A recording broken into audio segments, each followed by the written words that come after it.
Guys, we've looked at the data center crisis for several months now, and what we're seeing is the depletion of the water, the depletion of the grid, the hoarding of the diesel, the bypassing of the normal people to make sure that the AI data centers are propped up. We've seen it all. But we may also have good news, and so hang in there. What I'm seeing from looking at the charts at Mead, at Powell, downstream from there, is that there's not much time left for the Desert Southwest grid, period. And with the extended load of the data centers on there, this weapon formed against us may not prosper for very long at all, so stay tuned. But let me point out one of the things that has been hid from us. If you've got a major hyperscale data center, say like there's 13 in Phoenix out of maybe 100 or so total centers, but about 13 hyperscale ones, then one of those can use about 1 million gallons of water per day. That's the on-site cooling amount. But you got also the off-site grid power.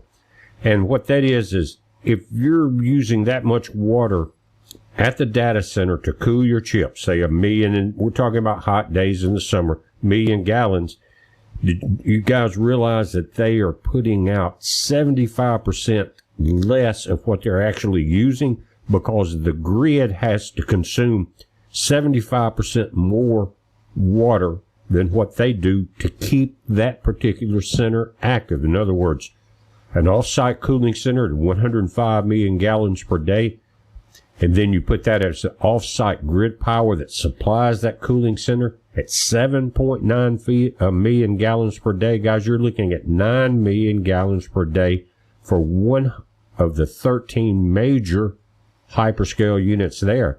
And it's much more than that, guys, when you add all the other maybe 80 to 100, I don't know the exact number, of smaller scale units in there. And very well could be looking at, by the time it's all said and done, maybe 100 million gallons per day taken out of Arizona and the Phoenix area to supply these data centers. That's something that cannot continue because it's going to break. And the reason it's going to break, as I said this earlier, they put the wagon ahead of the horse. They built an ultra-scale silicon empire without having the grid to back it up. And that grid, guys, is going to be, I think, the major downfall or the Achilles heel of this data center madness. Now, these are hourly updates from Lake Mead itself, and presently it is at 1039.8. Now, it has been as low as 1039.72 and 1039.69, and they're changing the releases here. In the middle of the day, they don't put out as much because they're not at that peak time when everybody's getting home, turning on the air conditioners, and that is the hydro cushion that the entire desert Southwest relies on to function, and it's barely making it now. But guys, at 1039.80, we are 4.8 feet from complete shutdown of hydropower to the Arizona side of the dam, and an 80% cut back of power to the Nevada side. In other words, under the strained grids that we're seeing now, the cutoffs, the snapbacks when they have to switch to the battery backup and then to the diesel backup, that's damaging our grid. We are about to see the cushion that supports the grid be taken out. In other words, we are about 3 and some change weeks away from this happening. And when that goes down, you're going to see the immense, again, the hydro cushion being removed, but the immense stress on the grid during the peak of the summer. When that happens, guys, you're going to start to see the data centers having to switch first from battery, then to diesel, as we talked about. Some have natural gas backups, things like that, but they're going to have to switch. And when they switch again, we get the kickback that damages our grid, right? But what it's going to do is they're going to completely take down the grid because of these back and forth switches between which grid they're using, either hydro or the grid itself that's basically hydro generated anyway. And another thing, guys, is when they cut back, when they cut the turbines off in just about 3.5 weeks from Mead, and Hoover Dam, especially on the Arizona side, guys, that's a water cutoff too.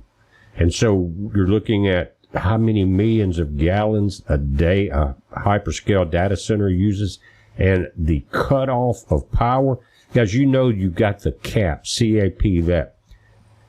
And that's where you tap out of the Colorado River, which is headed more towards California than it is Phoenix.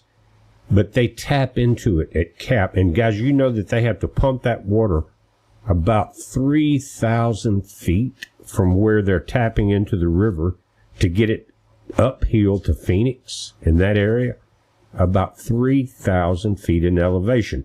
Now think about the amount of grid power it's going to take to do that under a weakening grid.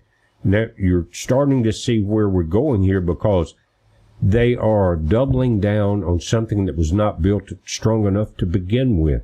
So you're not about to only lose hydropower, you're about to lose your CAP water allotment, because how are you going to pump it? And guys, you know the electricity involved in those massive pumps that get that water up that hill to Phoenix and back down uses more electricity than the Phoenix city itself, because they're so big and powerful to have to pump that high and that far away.